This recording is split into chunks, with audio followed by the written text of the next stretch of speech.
Okay, so magandang araw po sa inyo. Ang i-review naman po natin ngayong araw na ito is itong green barley. Sikat po ito na drinks, no? Pero kalahati na lang po kasi ininom na po ng anak yung kalahati.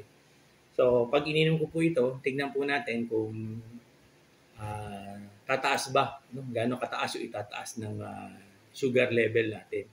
So bago natin umpisa, mag-sugar testing po muna tayo.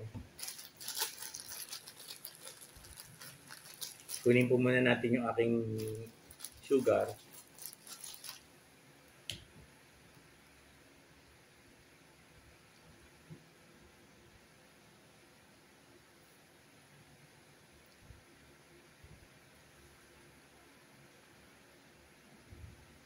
Ano natin, ano?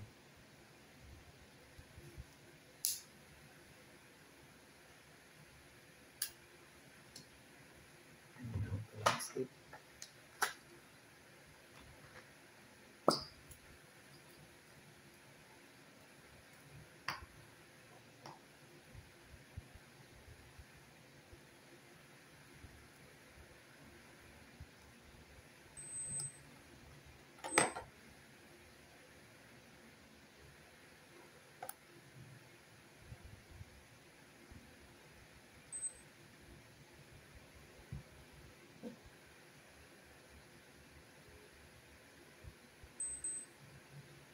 So, ang sugar ko po ngayon mataas, no? 208. No? So, mataas po yung aking sugar ngayon. Dahil nga po diabetic tayo. No? So, tignan po natin ngayon kung anong magiging resulta kapag ininom po natin ito. Kalahati lang po ito. Kalahati lang. Kasi ininom na po ng anak ko yun.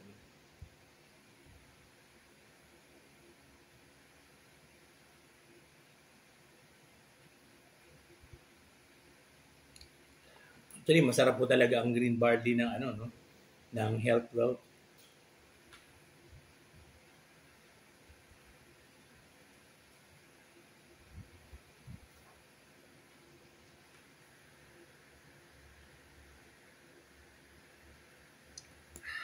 So, naubos po natin yung kalahati lang, no?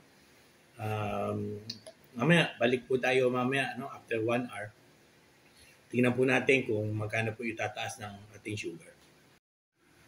Okay, so lumipas na po ang 1 hour. Titingnan po natin ngayon yung epekto, no? Kung gaano po kataas yung tinaas ng sugar level natin o baka bumaba po yung sugar level natin dahil po doon sa drinks na yun. So, kunin po natin, no, yung ating sugar.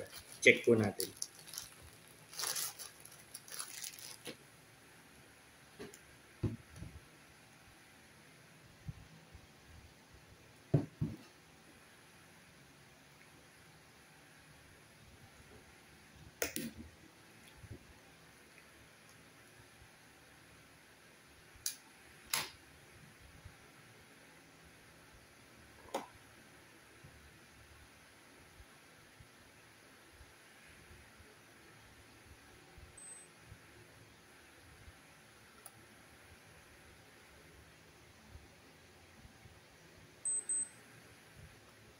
Ayun.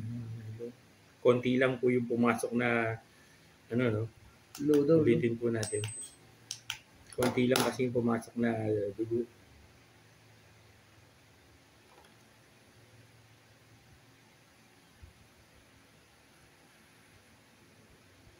Palitan na lang po natin. Kasi po, konti lang yung pumasok na dugo. Bigla po siya nag-reading. Tingnan po natin bago.